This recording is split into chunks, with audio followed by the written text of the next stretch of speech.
Welcome back to Calmer Conversations, the podcast where you learn how to help your brain become a calmer place to be so that it's easier to feel exactly how you want to feel in your daily life.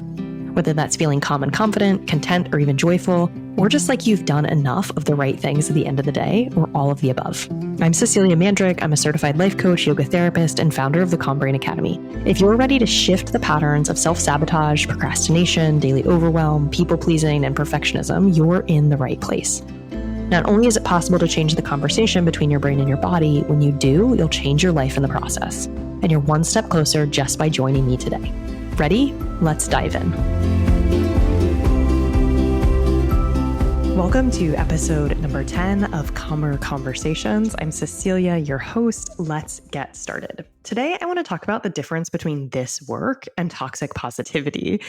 Sometimes when people find out about this work, or sometimes when I get questions about this, they think that coaching or they think mindset work is really about only using positive affirmations, only always keeping a positive mindset.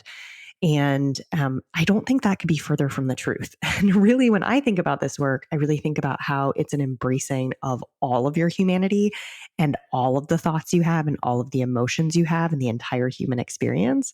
But I understand why it can come across the other way and why people can even use this work as a new form of perfectionism, a new thing to do right. And they can start feeling really bad if they do have negative thoughts. So that's what we're going to talk about today. If that sounds like something you're interested in, stick around. Let's go. Okay, so first, I want to talk a little bit about toxic positivity and kind of the definition of it and where kind of how it manifests or how it shows up in people's lives, right? So toxic positivity is this belief that people should maintain positive mindset no matter how dire or difficult a situation is. And they think this generally because there are all these studies about the benefits of being optimistic, right? And then you learn about this work. And what I'm telling you is that the thoughts you have create the emotions in your life, and they also create the actions that you take day to day, and they create the results that you see. So kind of what else is happening in your life. So that means that your thoughts become extremely important. And that's, I think, when people can take it into this place of, I need to be extreme about it. I need to only think positively all the time. And if I do think positively all the time, then my life will be better. It will be perfect. I'll be doing it, quote unquote, right. And I'm someone who spent many years trying to do things right, trying to check boxes, thinking that if I did things correctly, that everything would work out for me. That if I followed the right path, that if I did the right things, that if I worked out the right way, then everything else would just kind of fall into place. And while I did create a pretty great life around that, it wasn't my life and it didn't really honor me. And I think that that's one of the things about toxic positivity. And we'll go into some of the other problems around it. But that ultimately you end up gaslighting yourself. You end up denying yourself in your own human experience. And that means that when hard emotions come up, you feel really bad about having them. You might even feel really guilty about having hard emotions like sadness or anger or even grief, right? You might go around. One of the other things that's kind of challenging about it is you might dismiss others' difficult feelings because you're dismissing yours as well. And you might end up hiding them from yourself, which means you end up ultimately ignoring your own problems or ignoring what's happening in your life, ignoring the reality of what's going on for you. If you've been listening along and you've listened to some of the previous episodes, that's sort of the opposite of what we've been talking about, right? On a very large level, what I've been saying is one of the most important things about this work specifically is that you start to recognize exactly what is happening for you in your brain and in your body, what's happening in your reality, and accepting it so that you can work with it. So this toxic positivity, reciting positive affirmations, trying to keep an entirely positive mindset all the time is not only quite harmful to you, I would argue, but it's also nearly impossible to do. Like if you've tried this, and even if you're an extremely positive person, which I think I probably fall somewhere in the middle and think that most people probably fall somewhere in the middle, it's hard to be positive all the time. It doesn't come naturally to most of us. And I want to differentiate between feeling this kind of like overly cheery positive and feeling at peace or having this more like contentment within your body. And this, I think, is probably a whole separate episode, this difference between like joyful happiness and contentment. But a quick kind of dive into that is I spent a number of years living in Denmark, and during that time, Denmark is always routinely in the top whatever for happiest countries. And once I was there, and happiness to me, and I think happiness when we think of toxic positivity, usually like you think of maybe like a cheerleader or someone who's really peppy, or they're always optimistic, or they just are kind of always up. They're like really upbeat kind of thing, or at least that's what comes into my head. And that's what I associate with happiness. And maybe even like heading into that hedonic version of happiness of like instant gratification. I think that's what comes up for a lot of us. But what I saw there was a more eudaimonic, more contentment based happiness, this like lower lying under level contentment in life, this like undercurrent of contentment that really supported people day to day. And I'm not going to say that's across the board for every person who lives there, because obviously that's not true.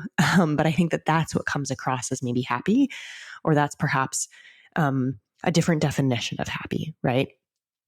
And that I think, and I'm not speaking for Danes anymore, I'm just going to speak for this work that we're doing, is that is the work of accepting yourself and accepting your humanness. That kind of contentment and that kind of peace that one can get, and that kind of unflappability that you can have in hard situations, doesn't come from positivity. It doesn't come from putting like an icing of happiness over hard situations or kind of gaslighting yourself. What it comes from is it comes from being okay with the human reaction that you're having. So gaslighting is something that I've brought up a couple times. And so I want to talk about that as well. So toxic positivity goes into, like I just said, the belief that people should stay positive no matter what. And gaslighting can be when someone tries to gloss over your own experience so you can gaslight yourself or somebody else's experience with a more positive outlook, right? So ultimately, what we're doing when we do this, when we're denying our actual human, what's coming up for us, the real thing that's happening, is we're resisting our reality, right? We're resisting the reality that we're experiencing. We're resisting the reality that somebody else is experiencing. We ourselves are not accepting what's our true experience. And again, if you've been following along, and I think it's worth diving into again here, when you start to resist things, your nervous system goes into that sympathetic state. It goes into fight or flight. It slightly moves out of regulation. And what that means is it's much harder for you to deal with what's happening in your life. You lose the capacity to connect with yourself and other people. You lose the capacity to think cognitively. You lose the capacity to be creative in different ways. And so while staying positive maybe sounds kind of nice on the outside, or like, oh, wouldn't life be grand if I could just be positive all the time? The truth is that you are here to have a human experience, or you are having a human experience right now. And having a human experience means that you get the entire human experience, right? You get the happiness and you get the contentment and you get the joy, but you also get the grief and you get the frustration and you get the sadness and you get the anger. And all of those are 100% okay as emotions. And in fact, it's very normal to feel the range of emotion. And there's nothing wrong, nothing bad is going to happen to you if you feel mad one day, right? Or you just feel a little discouraged. There's nothing wrong that's going to happen. And there's nothing bad that's going to happen, right? I think sometimes when we get into the toxic positivity or again into this work, we think like, oh, if I feel discouraged for even a day, things are going to go totally off and I'm going to ruin everything I've been doing. And that means I'm not doing it, quote unquote, right. I'm not actually doing this work right if I'm feeling that. And I think, again, the opposite is true in that if you are doing this work right, or you are actually just doing this work, it means that you are not shying away from the hard emotions. It means that you're actually able to welcome them. And in fact, in welcoming them, that means they stick around for less time. They're less sticky. They're less heavy, but you're able to accept them into your life. So I want to unpack that a little bit because I think that can be a little confusing. This goes back to the acceptance episode too. When you accept something totally, when you're okay with it, when you're okay with your experience just as it is, when you're okay with feeling shame today, when you're okay with the discomfort of moving, for instance, right? Like what I'm going through right now, when I accept all the emotions that have been coming up for me over the last couple weeks, suddenly I can be with them and I can work with them, and they pass relatively quickly. And I think there's this other belief in toxic positivity that if you acknowledge hard emotions, not only is something going to go wrong or you're like ruining what you're doing, but that you're going to be stuck in them for a really long time. But in fact, it's the resisting the emotions that keeps you stuck in them. It's the resisting what's coming up in your brain and your body that makes them stick around for much longer, sometimes days, sometimes weeks, sometimes years, right? So a lot of us can have emotions that we've been carrying around for decades because we haven't had a chance to process them in any meaningful way. And we've been ignoring them because they feel scary to us, because we think they're really big, because we think they're going to consume us. We think we're going to start crying and we're never, ever going to stop. And so we just continually push things away and think like ultimately things will just kind of work themselves out or get better, or I can positive think my way out of this. But that's not the case. The opposite, right? So going back to, I think I've even quoted this before on the podcast, but Byron Katie has this quote about reality. It's something about like, if you argue with reality, you'll lose, but only 100% of the time. And I think that that's so powerful because when we deny our reality, we don't even have to argue with it, but when we deny our reality, when we deny our human experience, we are denying ourselves. We are rejecting ourselves in some way. And whenever we reject ourselves, we put ourselves in that dysregulated, stuck place. And you can watch this with children really. I have a 4.5-year-old and an almost 2-year-old right now. And I can watch when they have hard emotions. If we're trying to rush them through the process or we try and deny what's happening using logic or like, because we're adults and we have like a different understanding of what's happening, the emotion actually sticks around for a lot longer for them and the experience becomes much bigger. But when we take the time to sit with them, we take the time to hear, oh, you're feeling frustrated because the magnetiles aren't connecting in the way that you want them to. And we have compassion for them in that moment. We actually help them understand it. I still get frustrated as a person when things don't work how I want them to work. When I'm doing something and it's not going to plan, I get frustrated. And they have then a framework by which to understand what's happening in their brain and their body. Suddenly the emotions disappear so quickly. They can just let them go.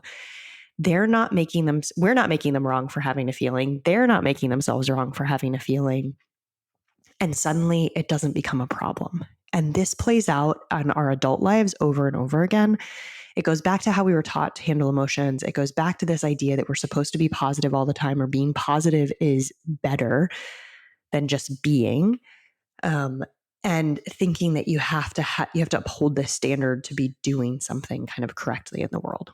So I want to argue, if it isn't clear already, against toxic positivity. And this is not what we're doing, right? We are not gaslighting ourselves. We're not glossing over things. We're not simply skipping to a better thought about something. And I'm using better as like in air quotes, right?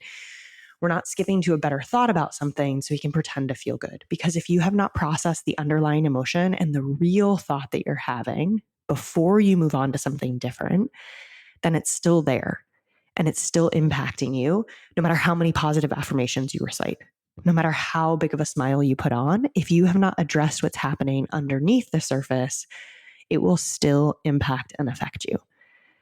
And so toxic positivity, I guess at its core, not only is it can be really dehumanizing and it can be really harsh, both to yourself and to other people, but it fundamentally doesn't work. Like it just doesn't, I don't think you can positive your way into something. You can open yourself up and say, how could I see things differently now that I've acknowledged how I'm feeling, and move into positivity from that way. And I think practicing positivity in that way can actually be really powerful, but that's a more intentional practice of positivity, not just a layering on a new thought before you processed your emotions. So forgiving yourself, being open to new thoughts, recognizing what's happening, taking time to bring awareness and acceptance to your human experience and what you're going through is so crucial to feeling content, to feeling calm, to feeling happy in life. It really is a path to being, I think I used the word unflappable earlier, almost unflappable around emotions. And I'll just say again, from my personal experience, we've been on a little bit of a roller coaster with where we're moving and how the move is going to work for the past 6 weeks. I've cried a lot. I've been frustrated. I've felt joy and excitement. I've felt all these different things. And because I have these tools now, they've just been part of the experience, and none of them has gotten me hung up on things going wrong, or this isn't what we're supposed to be doing, or being mad at my partner, or whatever it is, right? I've been able to just be with myself through this process. And I think as a result, I can see the growth that I've had over the last 6 weeks as a human because I've been present for everything that's come up for me. So that's the benefit. And that's the other side of toxic positivity in this work, is that if you get to know yourself and accept your humanity, then all of a sudden you'll be able to love yourself. You'll be able to recognize your own lovability and worthiness and value, no matter what is happening, no matter what emotion you're feeling. And that leads to this calmness and unflappability. So the tool to take away here, the thing to try, is to really start to become aware of what emotion you're having.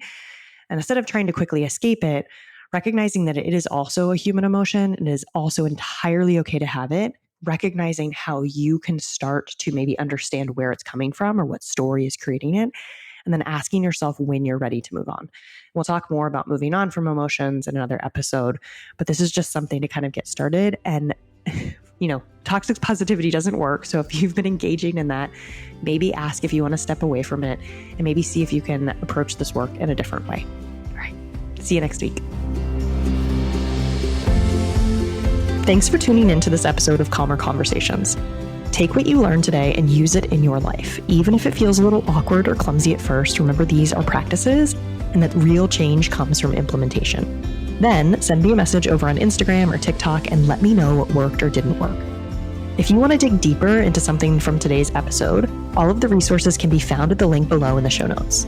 If you liked this episode, there's a great chance that you'll love working with me. Join my monthly coaching community by visiting me on Instagram or my website, www.ceciliabmandrick.com. Don't forget to subscribe to the show wherever you listen to podcasts, and I'll see you back here next Thursday.